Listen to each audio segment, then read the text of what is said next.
Hey guys, so today's video is going to be an update on my doctor's appointment video because I need to put a video up and I was going to do a haul, but I don't have enough stuff to do a haul, so I'm doing this video instead. And there's a lot that you guys need to catch up in my life, so I am doing this. Sorry if I look gross. It was hot a lot. It was really hot outside today, and our school doesn't have air conditioning, so we just get what we get and we deal with it.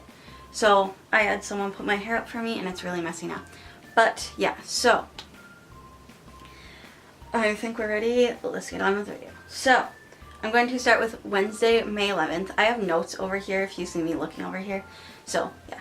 So we're going to start with Wednesday, May 11th, and I had my dermatologist appointment, and you're probably like, wait, why do you have a dermatologist appointment? Because that's a skin professional person thing.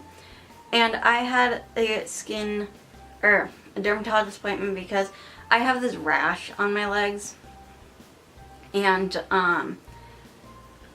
like a year ago, maybe not even a year, but I had this rash before, and we did a skin biopsy and they found out it was caused by methotrexate, which is one of the medicines I was taking, and we fixed it, we got me off of it, and the rash was gone.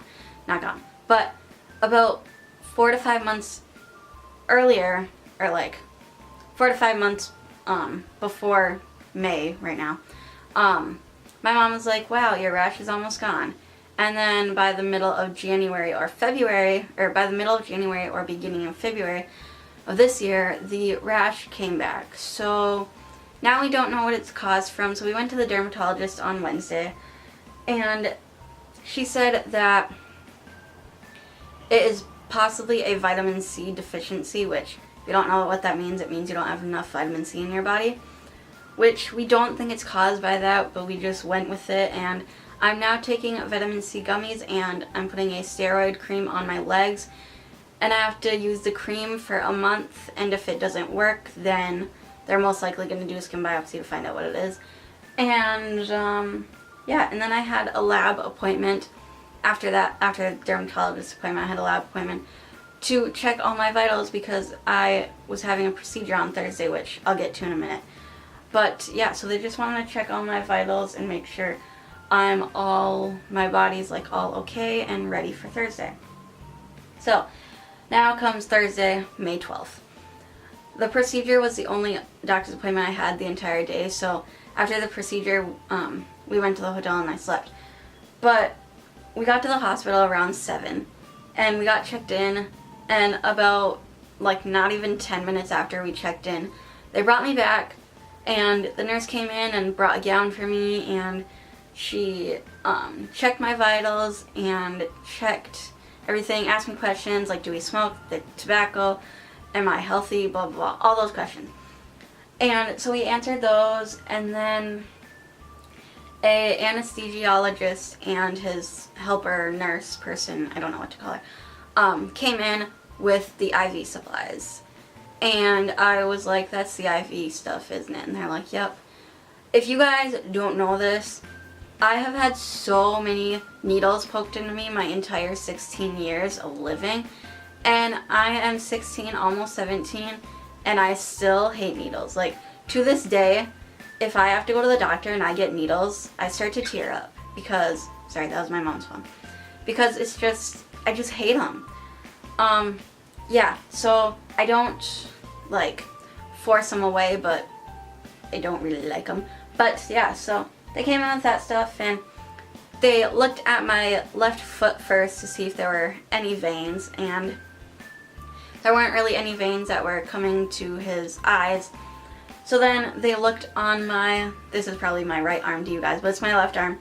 They looked on my left arm, like right here, and they found one, but they want to put a warm blanket on it, so they gave me a warm blanket, put it on my arm.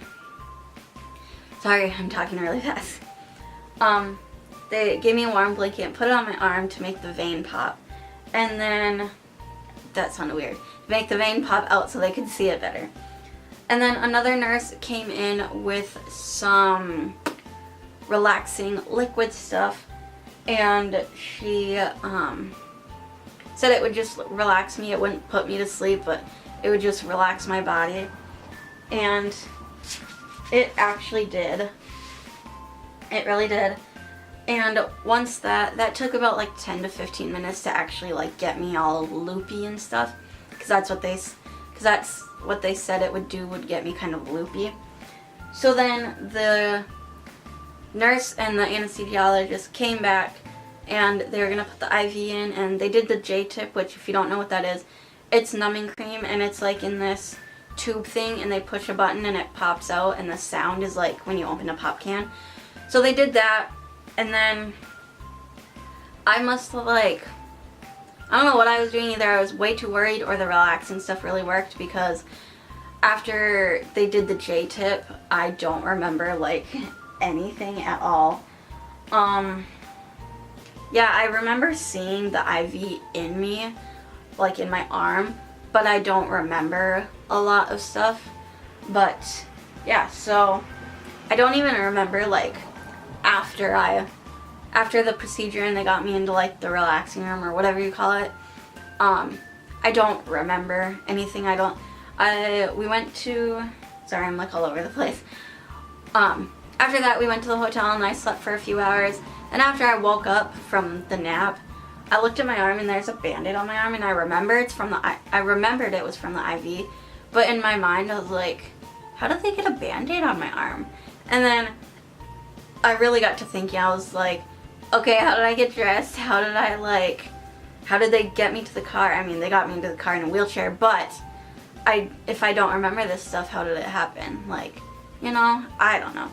So I don't remember anything from the time that they put the IV in to the time I like basically woke up from my nap in the hotel. I don't remember anything.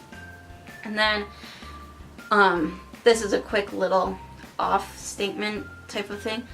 After I woke up from my nap, we went to Devani's Pizza because that's what I was craving. And then we went to Ulta and I spent all my money. So yeah. And then Friday, May 13th. Ha ha ha. Just kidding. Get it? Friday the 13th? Get it? No. Anyways, I had my arthritis appointment because if you don't know, and if I hadn't said it enough, I have arthritis in my right hand, both of my knees, and both of my ankles. So I have to see an arthritis doctor. And he couldn't say much because we had to wait for the biopsy results to get back, which they came back yesterday, but I'll tell you guys about that in a minute. But so he couldn't say anything because we needed to wait for the biopsy results. So yeah, he really didn't say anything, but yeah, that was it. And then Monday, May 16th came, and I went to my arm appointment, my annual 1-yearly checkup on my arms, and they said that, because I don't know if you guys can tell, but like, this is my left arm, and there's not much space between here. And when I was little, they did surgery on it, and they like fixed it, and they got it to there. Like, I'm like stretching my arm as far as I can. Like, they got it to like there. And when we were at my arm appointment, they said that there is surgery to like pull this like away, but they said that there has been a lot of reoccurrence with that, which if you don't know what that means, it means that like it like pulls back, or like they like take it out, like they pull it back to however you need it, but then it like comes back together. So they didn't want to do that. And then since I'm wanting to live on my own, like in college, I'm going to need adaptive equipment for my arms, because when I help my mom cook, I'll like stir the mac and cheese or whatever, but my arm is like way too close to like the stove, and it makes me like really hot. And yeah, so I'm gonna need adaptive equipment like that. If I get a pop bottle from Walmart and I bring it home, I can't open it because I don't know why, that's just how my hands work. I just can't open pop bottles. or not just pop bottles, but like any kind of bottle. So I'm gonna need like equipment for that, and yeah, that was it for Monday. And then Tuesday, May 17th, I had my ear appointment, and I don't know if I said it on my channel, but I wore a hearing aid for a couple of years. But then I grew into a teenager and I didn't want to wear it anymore, so that's why if you look at my ears, I don't have it because I don't wear it anymore. And so my ear doctor said that since I'm going to be driving soon, we asked if I needed to wear it, and he said no, only because they mainly focus on eyesight. They focus on ears, like what you can hear, the police sirens and the ambulance sirens and the honking and all that stuff. But they said it's mostly your eyesight to see so you don't crash into people. So he said I don't have to wear it for driving. But he did say when I start working or going to college that I might want to wear it, because if I'm on like a business meeting or like a meeting with like my boss at like my work or something, and I don't hear something important, I just, yeah, so that's why I need to wear my hearing aid. And yeah, I think it's raining. Anyways, and then I had my blood appointment, and she said that my iron is pretty low. I have partly an iron deficiency, so I have to take these iron chewable tablet thingies, and then that week, not the week, but like a couple weeks before I got strep throat and influenza, I had to get a couple shots. It was hepatitis B and something else, I don't know what other one. And when my blood doctor looked at those results on Tuesday, she said that apparently the hepatitis B shot didn't work. So May 31st, I have to go and get that redone, which is really annoying. But yeah, so that's kind of all she said. And that's it for my appointments. And then my biopsy results. I know in my vlog that the title is I had surgery, the one back in January. At the end of it, I said that I might have Crohn's disease. Well, you guys can like cheer for me because I don't have Crohn's disease, and I don't have ulcerative colitis because when they did the biopsies in January, they saw little ulcers in my stomach, but nothing to worry about. And then when they did them on May 12th, they said that they didn't see them. So I don't have Crohn's disease and I don't have ulcerative colitis. Back in February, before February, I was having a lot of inflammation in my stomach and a lot of diarrhea. I know that sounds gross, but oh well. A lot of inflammation in my stomach, a lot of cramping, a lot of diarrhea. And we figured out that that was caused by my two medications called Celebrex and Areva. So they took me off of that, and that got way better. I mean, I still obviously get my stomach cramps, but I don't have any more diarrhea. And yeah, but the only sad thing about the biopsy results is that they tested me for lactose intolerant, because there are 5 or 6 different kinds of foods that my stomach reacts to in a really bad crampy way. So we're just checking, and I am a little bit of well, I shouldn't even say a little bit, I am lactose intolerant. But if you see me out in public like drinking milk or something, don't freak out because it's not that bad. Before we kind of realized in my mind that milk bothers my stomach, I was literally like, this is not a joke, I was literally drinking 6 cups of milk a day, like 5 to 6 at least. And we found out that that was messing with my stomach. So we didn't totally take me off, but I went from having 6 cups a day to having like 2, 1, or maybe even no cups of milk a day. 2 cups of milk a day is the most for me. 1 cup is when I have it with my breakfast in the morning during school, and no cups is most likely on the weekend when I'm really lazy. So yeah, and then